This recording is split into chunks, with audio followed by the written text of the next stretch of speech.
Hello, my name is Merikay Hunt.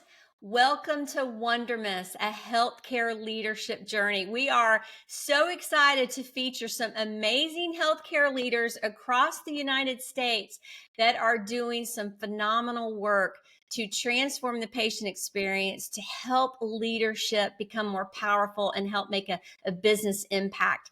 So today we have Lisa Risser. Lisa, tell our audience a little bit about you and your organization.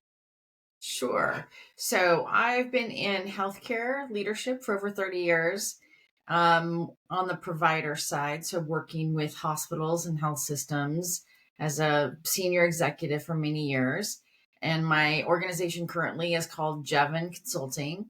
And what we do is I started this a year and a half ago, and we provide advisory and consultative services to both providers, hospitals, health systems, medical groups, and then also a lot to healthcare suppliers, mostly smaller suppliers, help them with their strategy, help them, make sure that they're providing value, and then help get them introduced into the right folks.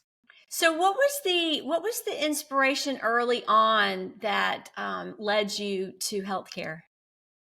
Well, early on, so I'm a CPA. Okay. So I started off first in accounting, and I fell into healthcare. So it wasn't initially a choice, but I loved healthcare so much because it doesn't matter what your role is. Mm-hmm. You have a part of something that's a positive impact in people's lives. Mm.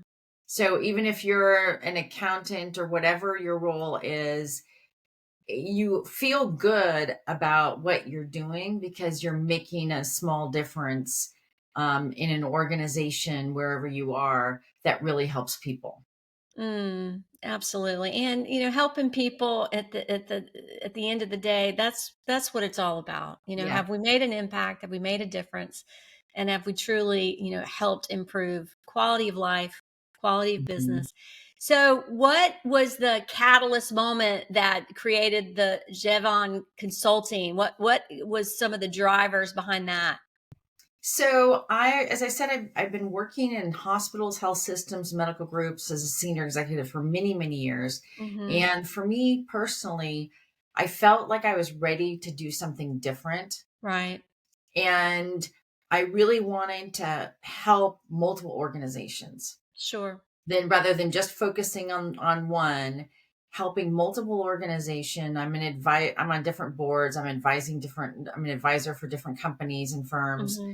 And so that was a big piece of that because as you get closer towards the end of your career, you start thinking more about, what impact you can make and what difference you can make and how you can help mentor others. And so I wanted to grow that further. And then the other piece is I also became an empty nester, and I need to be able to travel to see my family and so forth, and had kids all over the place and all of that too. So, it provides that ability for me to do that. Oh, that's wonderful. I love the flexibility piece because Yeah. I can relate to the empty nester phase of our career. So I'm curious, and I really want this response to help inspire people Mhm. that may want to start their own Mhm. consulting group. Mhm. What were some of the challenges, if you will, or what were some of the Mhm. strategies that you used to help launch?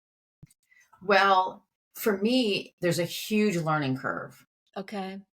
So, one of the first things that I did was I actually reached out to a lot of people that I know who are in consulting, have their own consulting business. A lot of them used to be working in hospitals and health systems and so forth, and made that transition. So, I had a lot of meetings with folks saying, "What did you do? How do you do it?" I think the best thing we can do is learn from each other, right? Absolutely. Find out what others did and how they did it. And Mm-hmm. and people are always willing and happy to share their knowledge with other people. And Mm. so learning from others has always been something that's been important to me my whole life. So just doing that, and then just kind of figuring things out as I went, and seeing where the needs are that fit my specific background and experience, Right. and trying to fit that in there. And so, and now I've got my hands in a lot of different things because of that, and also not expecting it to be one specific thing. Mm-hmm. So, because it was all new to me. Mm. So the learning curve sounds like it was an opportunity and a challenge at the same time. Yes. So Yes. your mindset, what did you do to really sort of calibrate so that you stayed the course and didn't get overwhelmed? And because it looks like you've got a nice team that you've Hmm. partnered with to help Yes, support you. I do. And I think that a lot of it was being flexible and was Hmm. saying, okay, well, I think this is going to work, but if that doesn't work, and I learned that from being an executive in healthcare for many, many years. We've had so many changes over the years in healthcare and organizations and so forth, and learning how if one thing doesn't work, then try something else and do Sure. something different and keep plugging along, and then keep manifesting what you think, what it is you really want to do. And maybe the road is going to look very different, and that's Hmm. okay. Hmm. But not giving up, just saying, okay, well, let's try this, and how about this? And I brought in, for example, I don't have a sales background. It was not Hmm. my background, but Sure. I brought in a partner who's got over 40 years of experience in healthcare and sales. And so he and I partnered together, and it wasn't what I initially anticipated doing, but we've Right. been friends for over 25 years, and we started talking. We were like, well, we should just work together. He had left Optum a couple of years ago, or a year and a half Hmm. ago. And so we did that. So it doesn't have to be specifically what we think it's going to exactly look like, but we don't give up. And we've Mm. learned that with all the changes in healthcare over the years, you Sure. have to be resilient, Mm. and you have to modify your approach, your perspectives, get feedback, and be open Hmm. to feedback, and then just modify that curvy road as you go through, and then you eventually get there. At least start making a lot of progress. And I think feedback is so important, whether it's positive or somewhat constructive or negative. Yes. It helps us learn, it helps us grow. So you've had so much experience in your career. What are some of the learning lessons that you feel has really impacted you and helped you excel in consulting? Some of those early learning lessons in your career. I think some of them have been one, as you said, to listen to other people feedback, Mm-hmm. um, to also give feedback. So I've learned over the years, um, that one, positive feedback, to give it freely and Mm. easily and Mm-hmm. publicly as much as possible. Mm-hmm. But on the constructive feedback, like you said, which isn't as easy to do, but Sure. to give that constructive feedback. So I give constructive feedback to healthcare suppliers. I work with mostly a lot of smaller ones, and some of them are well established, but and I tell them, like, you'd rather have me give you this feedback about a provider perspective that your message isn't resonating than have it from Right. somebody else. Right. So being specific on that feedback, um, and trying to stick more to facts as much as you can, and sort of Sure. take that emotion out of it, but not being afraid of those difficult conversations. And I think that's one area that I see a lot of leaders really struggle, Mm. is being afraid of the difficult conversations. The difficult Mhm. conversations are the ones that really get you moving. Absolutely.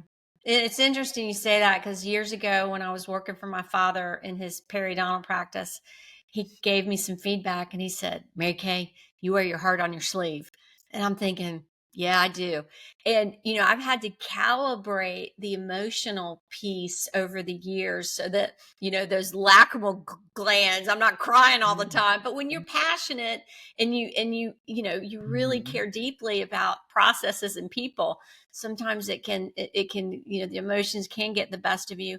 I like also that you're really encouraging people to be willing to have the crucial conversation, the fierce conversation. Those are actually Mhm. two really good books that people can look into. And When we speak the truth from a place of care, of Mm-hmm. change, of encouragement, of purposefulness, I think we just have to have the courage to have the conversation. So what are some of your goals as you look forward to continue to consult and make a positive impact in the realm of healthcare? Well, I have a lot of different goals, but one of them is to continue to obviously grow my consulting practice, Mm-hmm. um, to really help these companies to grow Mm-hmm. significantly, and then help to mentor some of their leaders as well. I'm working with, I'm advising multiple venture capital firms and a private equity firm as well, helping them and then to grow my consulting practice further, bring on additional team members, and just grow overall and see what we can do. And really trying to, what our goal is really to make it's mission oriented. We're trying to work with organizations that really provide value to Mm-hmm. patients and to providers both, Mm-hmm. and there's a lot of innovation going on out there, and so really trying to help grow that as much as possible, and then continue to mentor others Mm-hmm. along the way too, both in work in the hospital healthcare health system environment and the supplier environment too, Mm-hmm. and continuing to grow that as well. So I'm curious about some of these leaders that you're working with. You mentioned being willing to have the fierce conversations was important. What other skills or strategies do you feel like is a gap that needs to be addressed? Well, I see a couple of gaps. One we talked about was the crucial conversations, the constructive criticism. I'll give you an example. Mm-hmm. Years ago, I was a hospital CFO and I became a hospital COO. And Mm-hmm. one of the administrative directors that was going to start reporting to me, the CNO had, which is who he reported to before, had said, he has some opportunities for improvement in these particular areas. I was like, okay, great. That's good to know. I looked at his evaluations. They were all perfect. So I Wow. meet with him and I'm giving him like this feedback. And he's like, nobody's ever told me that before. Wow. Now, at first he was upset, Mm-hmm. but then I was like, then let's work on this. Sure. And so we worked on it together constructively. Mm-hmm. And he then was able to get promoted and then promoted again, and is now in an executive role. So I think that's a big piece. And I hear a Mm-hmm. lot I've heard a lot from physicians over the years. For in healthcare, you work with physicians, and that's a very different type of relationship. And a lot of it is following through with what you say you're going to Mm-hmm. do. Like, don't commit to something unless you're going to actually do it. Right. If the answer is no, then say the answer is no and the reason why. Don't just Mm-hmm. avoid it. Right. And a lot of people do that, especially with physicians. They avoid telling the physician no, or avoid that difficult conversation. Mm-hmm. And I think listening to others, getting Mm-hmm. input and feedback from others is really important. There's no one individual that has all the answers. Right. And Well, and I think it's so important to you be strategic but also purposeful. So if you're going to have a conversation about a change initiative, whether it's Mhm. in performance or a process or whatever, then follow through on that as well, so that we're Yes. not having another meeting to talk about the meeting that we had a meeting about. And Yes. that, I think, is one of the things that can be so frustrating in organizations when they don't feel like they're making progress, and two steps forward and one step backwards. So what's kind of the magic ingredient that you feel like gives your group an edge to help people lean into change, or to move that needle? I think being an example to Hmm. others is really important. to always maintain your level of professionalism, respect of others, to have values that people see. And respect is a value. And I think that Sure. that's very important. And when people know what your values are and you actually live by those values at Mm-hmm. work, you respect other people, you listen to other people, you show by example. Another piece is because I'm a CPA, so we always have, specific metrics. Like, what are a couple of things? How do we know if we're Sure. being successful if Mm-hmm. we don't have at least a few metrics? And then not being afraid to make decisions, especially, healthcare organizations. So many of them are so big and there's been so many mergers over the years. Mm-hmm. You get a lot of people that are afraid to even make a decision. And that gets to what you're talking about. You have meeting after meeting after meeting and you don't actually accomplish anything. So being specific about meetings of, okay, well, we're going to meet. This is the outcome we want from this. What's the Right. output? What do we want to get out of this rather than just talking? And that was a way that I was able to especially get physicians to Mm-hmm. attend meetings, was to commit to them that it would be productive in decision making Mm-hmm. and not just presenting a lot of pretty PowerPoints to them and not actually getting anywhere or discussing something over and over again. Sure. Um, So I and want to, if Yep. it's okay, Lisa, I want to address in our final minutes together some of the challenges with hospital systems. I Yes. know with the one that I worked in as director of patient and family experience, there were too many organizational goals. I think they had 63, which was Mhm. insane. The red tape, increase in expenses, the output, the really the physician burnout, and really again that comes back to handcuffs of protocol, how many people we need to Mhm. see per hour, whatnot.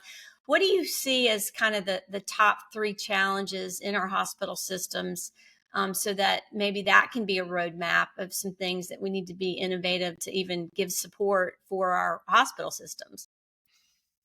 I think one of the biggest challenges, and you've said a lot of them, is it's the bureaucracy in these large organizations. It's so Mm-hmm. difficult to get a decision made.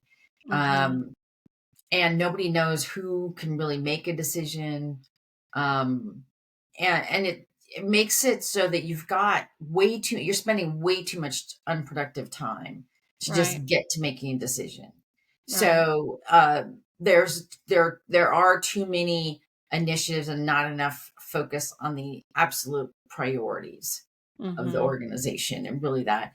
And then the other piece is really we have a lot of, we've got major cuts to reimbursement that have been happening and are happening and they're going to get even more so. So the financial imperative is becoming a crisis. Right. Um, the number of uninsured is increasing as well, and people are struggling financially.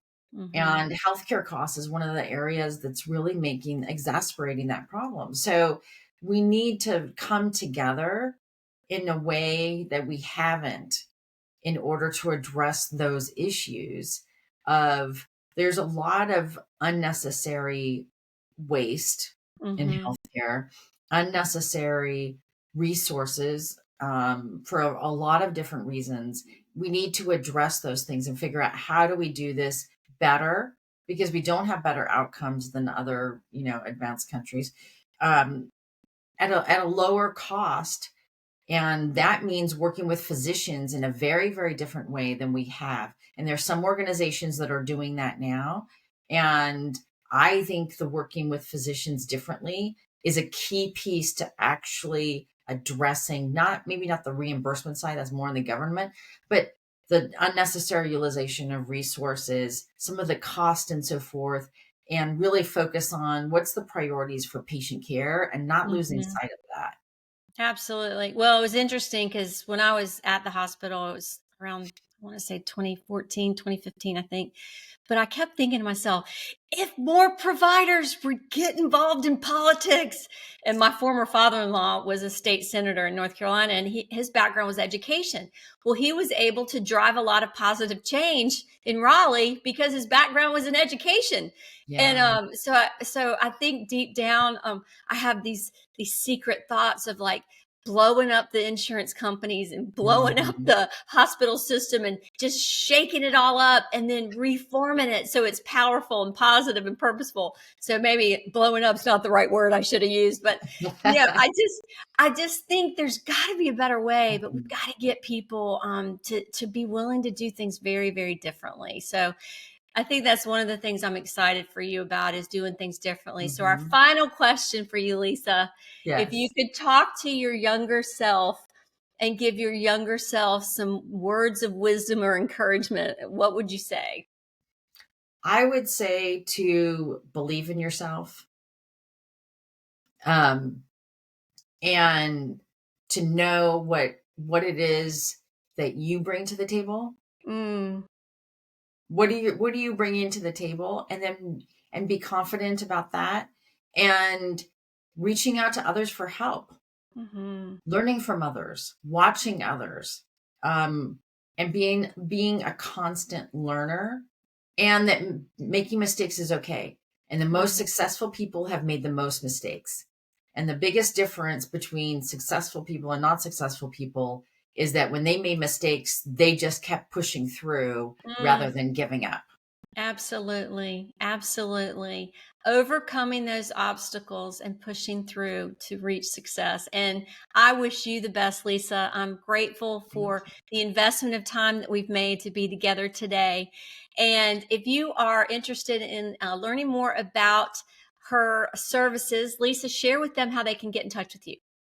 So you can get in touch with me at Lisa at Jevan, which is JEVAN consulting-consulting.com. Okay, awesome. And yes. And I actually named the company after my two sons, Oh, I Jevan love and that. Jay. That's great. And we'll make sure and put the information in the summary notes as well. Again, my name is Merikay Hunt, founder of Coach MK Companies. We are a firm dedicated to helping people go to the next level in personal and professional performance. Blessings to each of you and make every day count.